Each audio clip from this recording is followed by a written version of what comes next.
মাননীয় স্পিকার, আপনাকে ধন্যবাদ। আমি শ্রদ্ধা রেখেই বলতে চাই,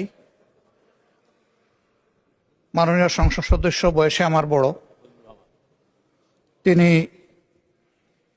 মুক্তিযুদ্ধে তার অবদান সবকিছুই বলেছেন, কিন্তু নিজের অবদান বলতে গিয়ে আরেকজনের অবদানের উপরে হাতুড়ি পিটানোর অধিকার কাউকে দেওয়া হয়।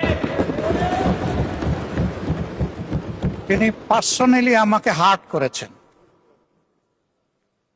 তিনি বলেছেন যে আমি বলে থাকি আমি শহীদ মুক্তিযোদ্ধা পরিবারের সদস্য, তাহলে ইনি এটাকে চ্যালেঞ্জ করছেন। 2 নম্বর, উনি বলেছেন কোন মুক্তিযোদ্ধা কিংবা শহীদ মুক্তিযোদ্ধা পরিবারের কেউ জামাত ইসলামী করতে পারে না। তাহলে উনাকে জিজ্ঞেস করে করা লাগবে? এটি আমার নাগরিক অধিকার। আমি কোন দল করব, কোন আদর্শ আমি অনুসরণ করব, এর উপর হস্তক্ষেপ করার ন্যূনতম কোনো অধিকার রাষ্ট্র কিংবা সংবিধান কাউকে দেয়নি।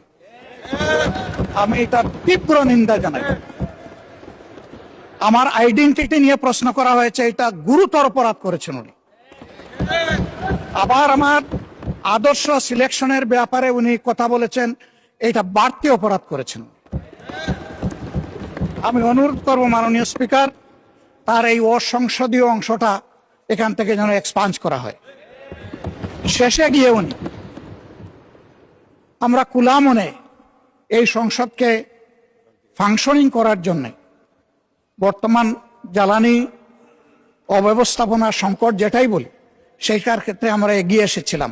খোলা মনে কথা বলেছি, নোটিশ নিয়ে আলোচনা হয়েছে এবং পরের দিন এসে মাননীয় প্রধানমন্ত্রী একটা প্রস্তাব দিয়েছেন, আমরা সাথে সাথে এটা গ্রহণ করেছি। তিনি এইটাকে শেষ পর্যন্ত কনক্লুশন টানলেন কি দিয়ে? হ্যাঁ, যার মগজ যেরকম তার কনক্লুশন হবে সেটা।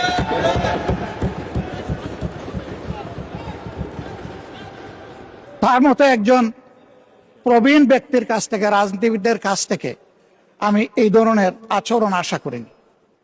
আমরা এখানে প্রথম দিনই বলেছি ভালো কিছু শিখতে এসেছি। কাউকে হিট করা, গালি দেওয়া, এর মাধ্যমে বড় কিছু অর্জন করা যাবে না। কিছু গোলাবাজি হতে পারে বড় জোর, কিন্তু তার চাইতে বেশি কিছু হবে না। আর সাধারণত যুক্তি যখন পুড়িয়ে যায়, মাথা তখন গরম হয়ে যায়। একটা প্রবাদ আছে, রেগে গেলেন তো হেরেই গেলেন। আমরা সবাই মিলে হারতে চাই না, আমরা সবাই মিলে জিততে চাই।